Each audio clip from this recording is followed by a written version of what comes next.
Yo, yo, what's going on? Ah!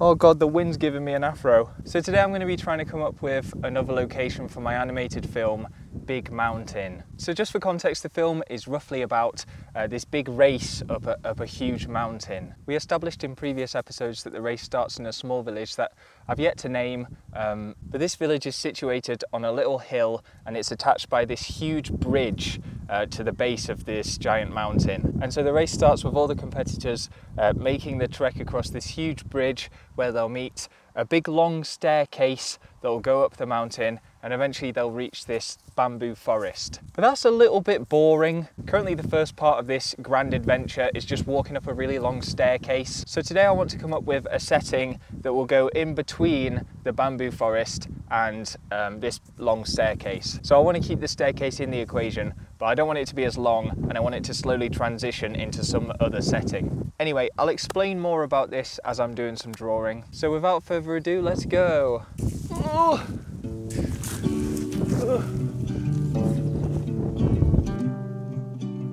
So I'm not sure if people saw, but a few months ago I went to Switzerland.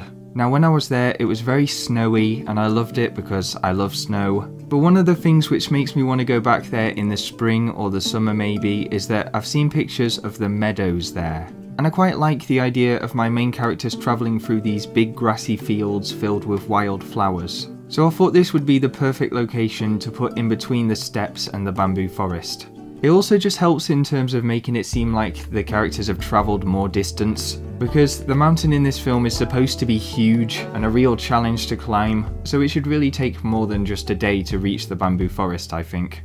Having this other location is also a great opportunity to introduce the artist character that I've mentioned a few times before.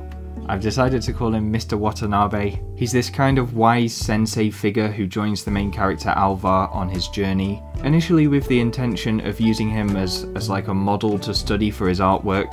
I think to begin with, Mr. Watanabe is just kind of intrigued by Alvar's personality, but obviously as the characters travel together they develop a kind of a nice wholesome friendship. So it'd be good to introduce him here in this grassy area because it's quite early on in the film and it gives them the majority of the film to develop this relationship. Overall, I'd say this first piece went alright. I've never really attempted to draw this much grass, especially all at once. It's quite a lot of intricate but repeated textures, so I was unsure as to how to go about presenting that. I think maybe I could have been a little bolder with my shading, but you know, whatever, I kinda like it anyway, so. And then as a follow on from that, I just tried to quickly draw what I thought it would look like when the characters eventually do stumble upon the bamboo forest. I'd like it to really seem as if things are getting more and more wild, because at this point of the film, all the competitors are going to sort of start to struggle to find a path, struggle to find a way to pass through. My plan is that Alvar's going to find this little rain spirit trapped underneath a rock or something, and he's going to help it out and it'll run off into the bamboo forest. And all of a sudden the bamboo shoots in front of them will begin to sway and part, and that'll form a path to where the king of the bamboo forest lives. So whether I go with what I've done here and have the grassy area literally spread right up to the base of the bamboo forest, or whether I leave a bit of a gap between the two and fill it with something else, the point is that this area should have sort of a sense of unruliness and wilderness about it. And then the final piece I started drawing today was just a more detailed version of Alvar's home village. The village that the whole story starts and ends in.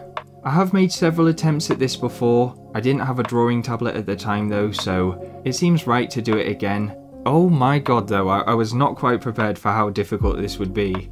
I'm not very good at perspective drawing, and I'm also not very experienced when it comes to drawing buildings or architecture, because the problem is with buildings there's a lot of straight lines, and if you don't get the perspective quite the same for all of the buildings, it ends up looking as if everything's like about to fall over. So I was having to concentrate really hard to make everything look like it actually fit in place. I had like a huge headache after this, but yeah, you'll see I didn't get this piece done today. I'll continue it in the next episode. Maybe I'll dedicate the next episode to just drawing this village. For now though, I have come up with a name for the village. So I mentioned before that I went to Switzerland, and while we were there we were riding on a train where we were going through all these really beautiful alpine villages situated on different levels of this huge valley. and it was like stop after stop of really nice looking place, and then we came to a place which was kind of in contrast to everything else. It wasn't quite as nice, and it was a little town called Gampelsteg. And I remember being a little bit rude about Gampelsteg. I think I ended up saying something along the lines of, please mind the gap between the train and the platform unless it's Gampelsteg, in which case you'd be better falling in. Or I think the other thing was the best thing to do in Gampelsteg is to catch the train out of Gampelsteg. And so to find a way to apologise to the people of Gampelsteg for being so disrespectful about their town, I'd like to name this beautiful fantasy village after them. I don't want it to be exactly the same though, so I'm just going to change it from Gampelsteg to Gampelsteg. Try and pronounce it with me, Gampelsteg. Just sounds a bit more fairy tale-y to me.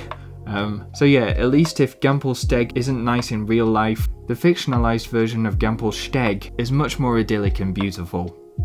Yeah, anyway, that's all my drawings for today. I guess we'll transition back to me in real life now, where I've got possibly the worst hair day I've ever had. It was really windy, alright, and I need a haircut. But yeah, anyway, I'm just being dramatic. Okay, bye! Okay, so that was all the pieces for today. I hope you enjoyed them. They were sort of semi-successful. I'm sorry I didn't finish the last one, but I will finish it in a future episode. But oh my god, it was taking so much time. As ever, if you want to send in your own artwork of anything I've done today, or anything from previous episodes as well, then make sure to go to the Bogboy Discord and submit your art into the Show Us Your Art section. Oh, the sun's kind of coming out. That's nice. But yeah, that's all I've got for today. Thank you so much for watching, and I will see you all in the next video. Okay, you ready for this exit? This is going to be sick. I'm going to roll backwards away from the camera. You ready? Okay, bye. Oh God! Ow! That was a terrible idea.